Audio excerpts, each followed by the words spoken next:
wanted to build something that doesn't exist.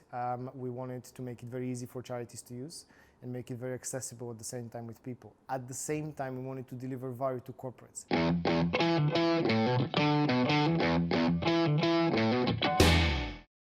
Ishkin from Kindlink, thank you so much for coming on the show. A lot of people don't realize that there's thousands of dollars, thousands of pounds, whatever it might be, that don't reach charities.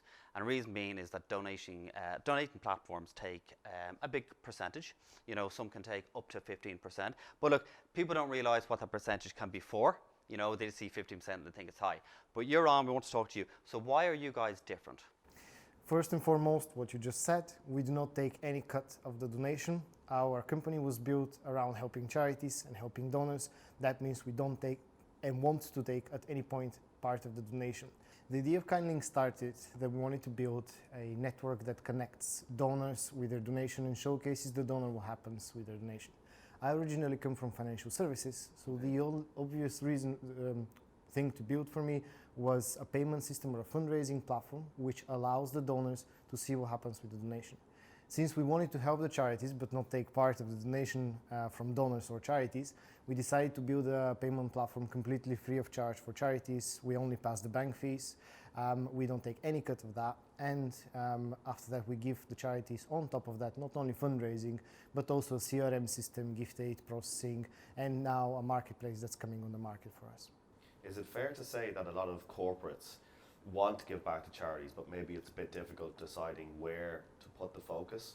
Is that fair to say? That's fair to say. I think it's fair to say for individual donors as well.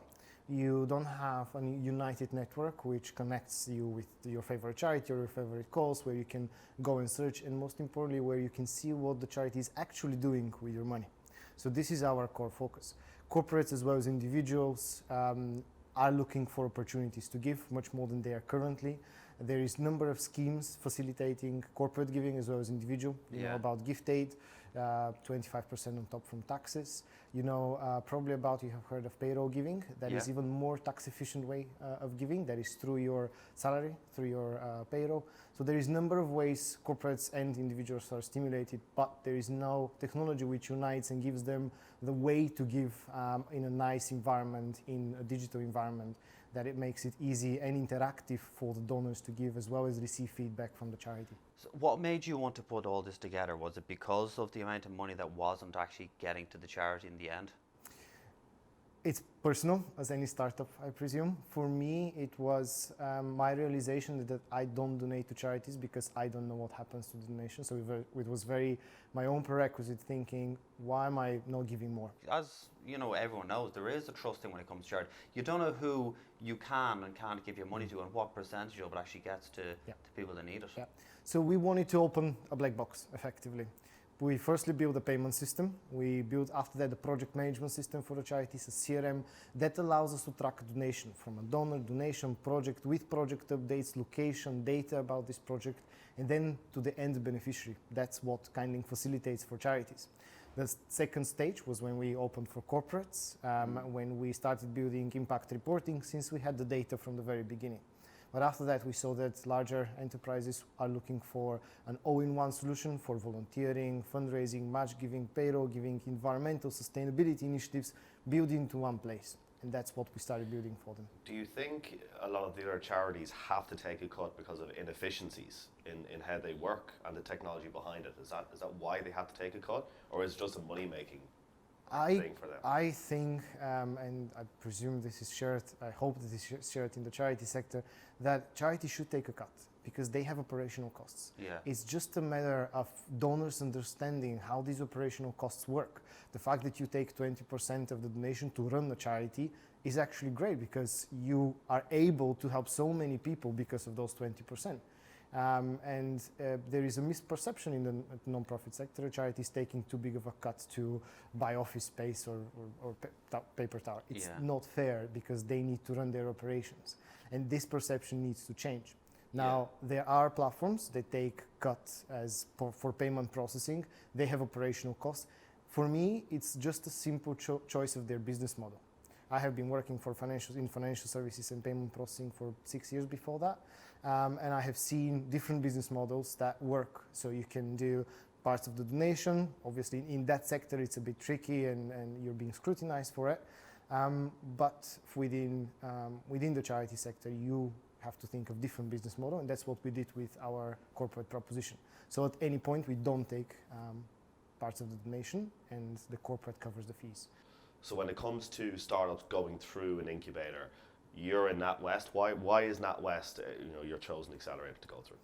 We went through a number of accelerators and pre-accelerators before that, and they were simply a part of us growing up.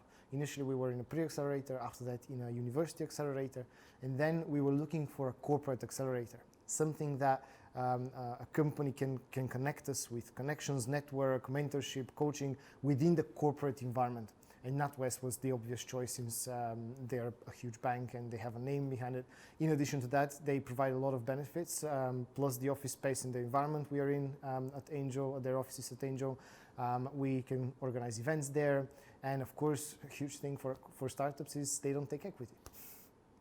You have just launched your marketplace.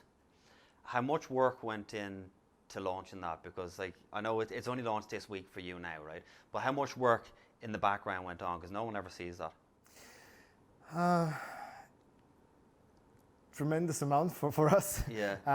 We wanted to build something that doesn't exist. We wanted to make it very easy for charities to use and make it very accessible at the same time with people. At the same time, we wanted to deliver value to corporates.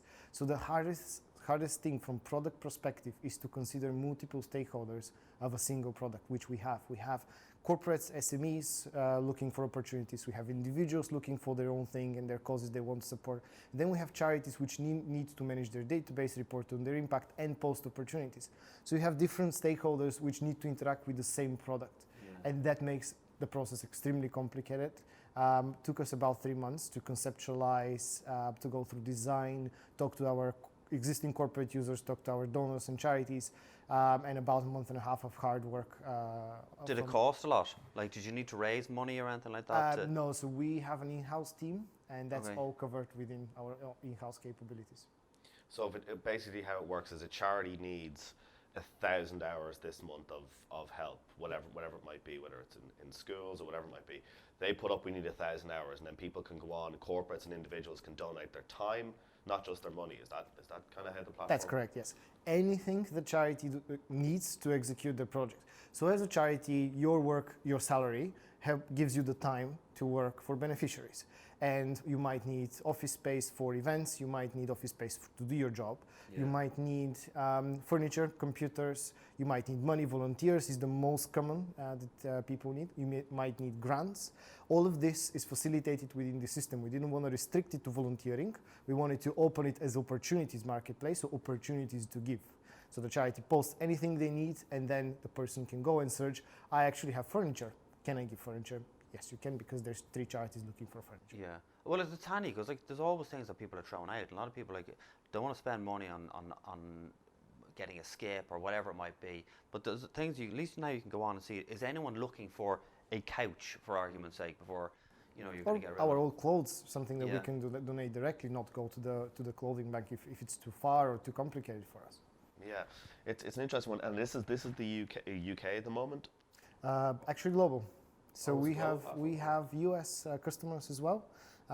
We are predominantly UK. About 80% of our non-profits are in the UK. We support over 1,000 charities now. Some in Europe, some in US, Canada, some in Africa, and directly in Asia and India. And if there's someone watching that's in a charity, or a lot of people watching going to own businesses, and they want to get involved, what's the best way to do it? We have our own website, kindlink.com. They go on the website, they find if they're a business or charity individual, and they can see what we provide to them directly and get in touch with us. Because everyone has this misconception that they can only donate money. You know, it's things that are around the house, things around the office that they might need, or time. Most important thing is time they can donate. Time and volunteering is a very big thing. Especially with corporates, this is the best way to engage your employees. Employee engagement and retention is the top priority for all the businesses out there. And corporate responsibility, volunteering specifically, is the best way to organize a team, not do a team building, but actually go and help someone, connect with that charity, and unite the culture internally around what people care about. It's really good. Well, look, congratulations on the launch. We'll link everything below, all social channels on the website, but congratulations on the launch. Thanks for coming in. Thank you so much. Thank you. Pleasure. Thank you.